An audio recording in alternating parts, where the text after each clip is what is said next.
Hemos hablado de Copérnico, no podemos dejar de hablar de Johannes Kepler, otro gran astrónomo.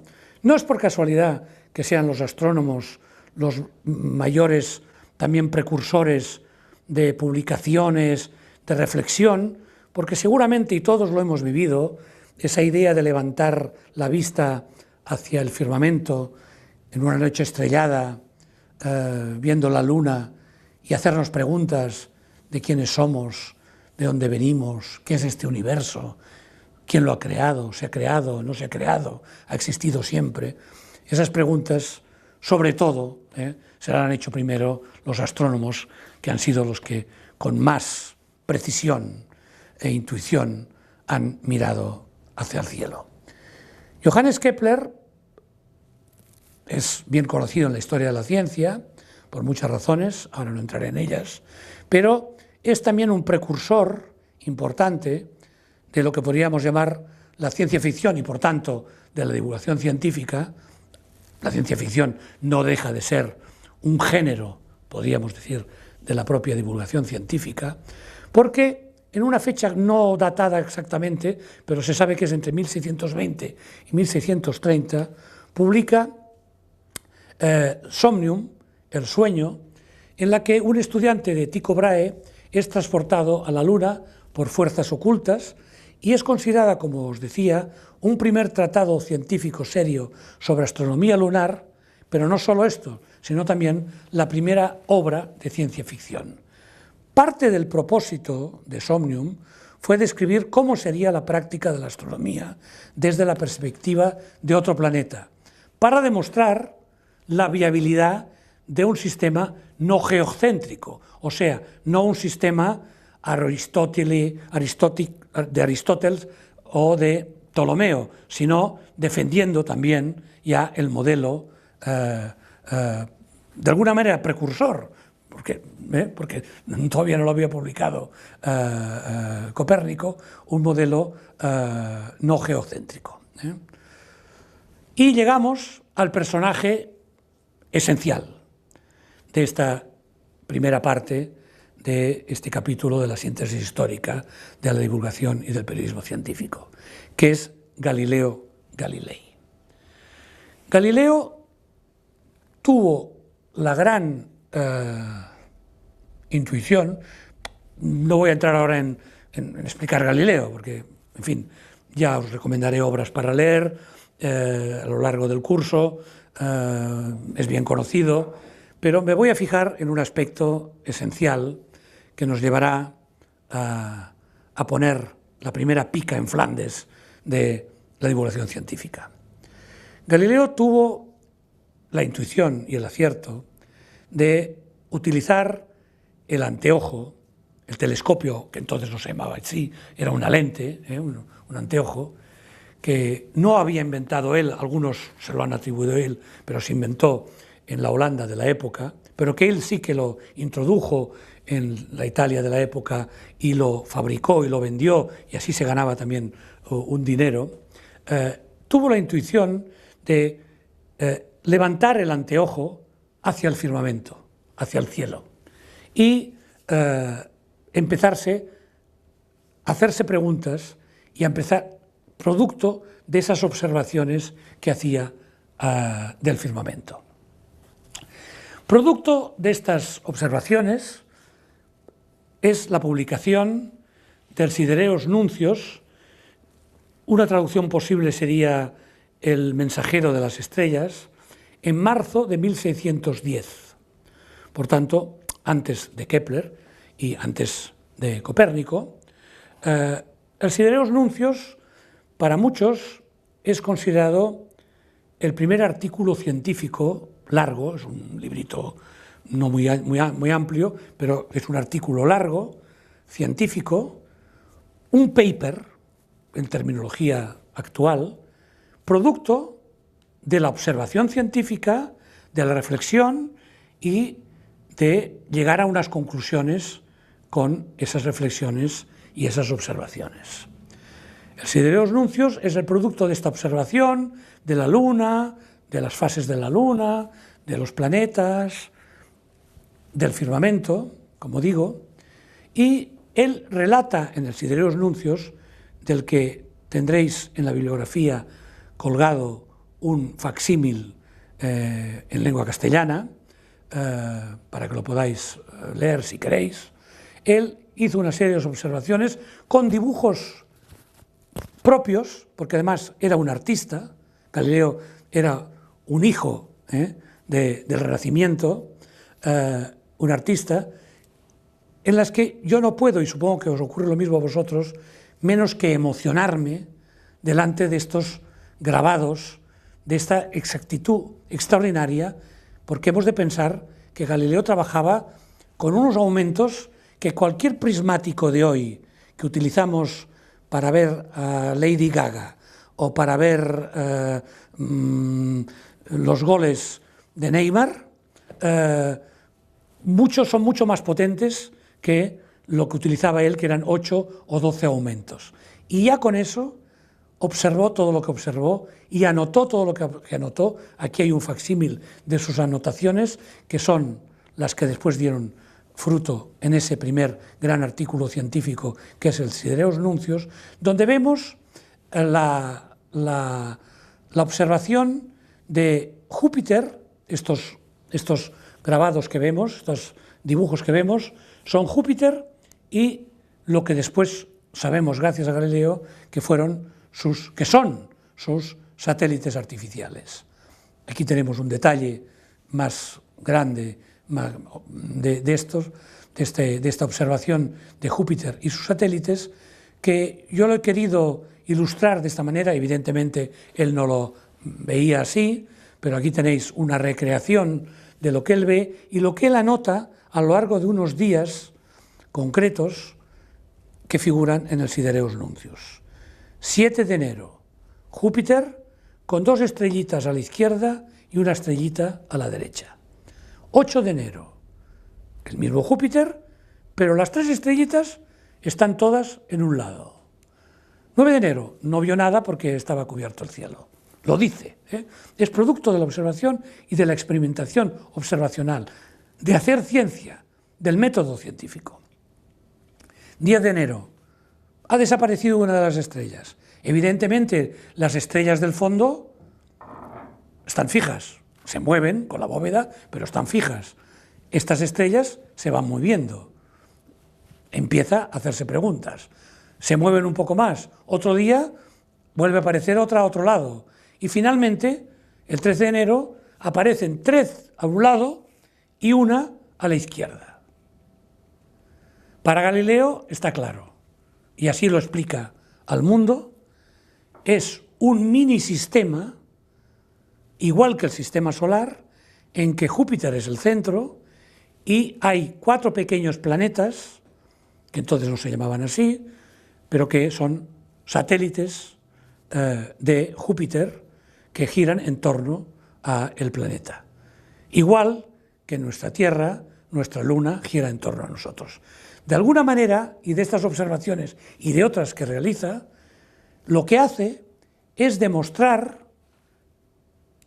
empíricamente, científicamente, que hay sistemas en los que nosotros no somos el centro, y de alguna manera demuestra la teoría filosófica e intuitiva de Copérnico. Hoy sabemos que estos 4 satélites, que han sido rebautizados como Io, Europa, Ganímedes y Calisto, están acompañados de muchos otros, pero él fue el primer precursor, el gran precursor de este conocimiento del sistema solar, validando al mismo tiempo las teorías de Copérnico. He dicho que él tuvo la gran intuición de mirar al firmamento y durante mucho tiempo, hasta hace pocos años, se pensó que él fue el primero. Al César lo que es del César, se ha descubierto en la Royal Society británica que otro astrónomo, Thomas Harriot, unos meses antes de las observaciones de Galileo, había hecho también unas observaciones con un anteojo de la Luna, pero como podéis ver, su exactitud no era exactamente la misma que la de Galileo, y las preguntas que se hizo, las consecuencias que tuvo sus observaciones, quedaron simplemente en que fue el primero en observar la Luna, pero no con la importancia y las consecuencias tan relevantes que tuvo Galileo. Producto de toda su historia como científico, 1610 es su primer libro sobre el Sidereus Nuncius, sobre el firmamento, luego se suceden otros sobre física, pero el 12 de febrero de 1632 Galileo publica un libro que también se va a convertir en esencial de esta historia, que es el diálogo sobre los dos grandes sistemas del mundo. Es un libro en el que, por primera vez en la historia, utiliza un recurso que podemos llamar como precursor de la divulgación científica. Toma a tres personajes como protagonistas: Salviati, que es un filósofo copernicano; Sagredo, que es un lego, un ciudadano inteligente que hace preguntas; y Simplicio, el filósofo aristotélico, tolomaico, que sigue defendiendo, evidentemente, la concepción de que nosotros somos el centro de todo. Y lo hace en forma de diálogo, en el que se hacen preguntas sobre un sistema, sobre otro. Salviati defiende el modelo copernicano, Simplicio defiende el modelo aristotélico, y por tanto es lo que podríamos llamar hoy una tertulia, donde cada uno expone sus pensamientos, hace sus preguntas y, por tanto, ayuda a que los que lo leemos en este caso, o los que lo escuchamos en una tertulia, podamos entender mejor los conceptos y los análisis que hacen estos personajes. Por tanto, es el introductor de la divulgación científica a través de esta obra. Es el gran padre de la ciencia, publicando el primer artículo científico en 1610 con el Sidereus Nuncius, pero también es el gran padre de la divulgación científica, publicando el diálogo sobre el sistema de los mundos años después. Si observáis esta comparación de las dos portadas, del Sidereus Nuncius y del diálogo, me gustaría preguntaros, y no os daré mucho tiempo para reflexionar, porque en esta unidad, no en otras ocasiones, pero no podemos interactuar, pero me gustaría que reflexionaras sobre cuál es la gran diferencia, al margen de la tipografía, del título, del grabado, que hay entre estas dos portadas de estas dos obras. A la izquierda, la obra científica del Sidereus Nuncius, y a la derecha, la obra divulgativa del diálogo sobre los dos grandes sistemas del mundo de Galileo. Pequeña reflexión, pequeña pausa. ¿Alguien lo ha visto? A veces los árboles no dejan ver el bosque, pero es muy obvia. La obra de la izquierda está escrita en latín, la obra de la derecha está escrita en italiano de la época. Por tanto, no solo Galileo escribe un libro de divulgación, el diálogo, con unos personajes que hacen que sea todo más digerible, se pueda entender mejor la discusión entre los dos sistemas del mundo y las preguntas que nos hacemos sobre ellos, sino que además voluntariamente lo escribe en una lengua que el público de la época, que había muchos analfabetos, evidentemente, no era como hoy, pero que al menos el público que podía leer de la época lo pudiera leer en su lengua vernácula, en la lengua habitual, porque pensemos que si pocos leían, aún menos pocos leían el latín. Por tanto, Galileo hizo dos acciones divulgativas importantes. Una, concebir el diálogo como un debate entre tres personajes, con un recurso que luego se ha ido repitiendo en la historia de la divulgación, sino que además lo hizo en una lengua a la que tuviera más público, tuviera acceso, porque era una lengua más comprensible para ellos. Como sabéis, Galileo tuvo grandes problemas, pero no los tuvo Copérnico, tampoco los tuvo Galileo mientras hizo exclusivamente de científico con la Iglesia, sino cuando divulgó este conocimiento y cuando este conocimiento llegó al público y el público empezó a hacerse preguntas también sobre estas cosas. Porque claro, el sistema copernicano, también adelantado por Kepler y de alguna manera demostrado por Galileo, de que no éramos el centro del mundo, rompía los esquemas de la literalidad de la Biblia y del Dios creacionista. Evidentemente, la Iglesia dogmática de la época no lo podía aceptar, y si lo aceptó mientras era una filosofía y estaba escrita en latín, que lo entendía poca gente, menos no lo podía aceptar, eso lo aceptó, pero no lo podía aceptar en una acción divulgativa como la que hizo Galileo. Y esto es lo que realmente le produjo ese conflicto con la Iglesia de la época, que le llevó al juicio de 1633, entre el 12 de febrero y el 22 de junio, donde estuvo a punto de ser condenado, y solo su retractación de lo que había dicho, muy a pesar suyo, porque él siguió manteniendo que sus teorías eran válidas, pero ya no en público, permitieron que no acabara en la hoguera como acabó Giordano Bruno. 359 años, 4 meses y 9 días después, el 31 de octubre de 1992, el Papa Juan Pablo II, de alguna manera, rehabilitó a Galileo. 359 años y días después tardó la Iglesia en reconocer que se había equivocado. De hecho, en 1979, con motivo del aniversario de Einstein, ya el Papa Juan Pablo II abrió el debate y creó una comisión que, de alguna manera, rehabilitara a Galileo, y fue posteriormente, como os decía, esta rehabilitación, muchos años después, se necesitaron en esta comisión para rehabilitarlo. Sea como sea, se hizo, y hoy Galileo es no solo el padre de la ciencia, sino el padre de la divulgación. El pobre Galileo siguió viviendo retirado en Arcetri, cerca de Florencia, enseñando a unos pequeños discípulos, pero ya no se le dejó enseñar en público.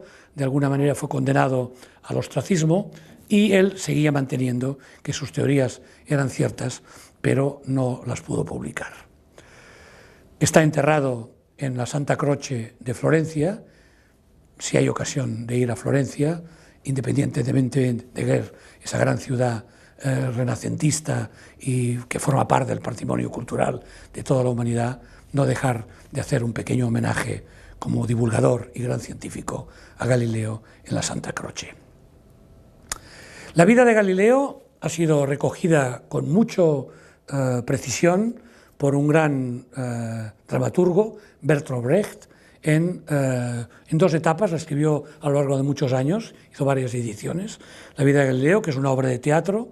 Cuando hablemos de libros de divulgación en el teatro y del cine y todo esto, volveremos evidentemente sobre Galileo y sobre esta obra de Bertolt Brecht, y habrá ocasión en otra unidad didáctica más adelante, pero simplemente recomendaros también, si tenéis la posibilidad de ver la obra, o de leerla, o de ver la película que hizo Joseph Losey en 1975 sobre la vida de Galileo, con el libreto de Bertolt Brecht.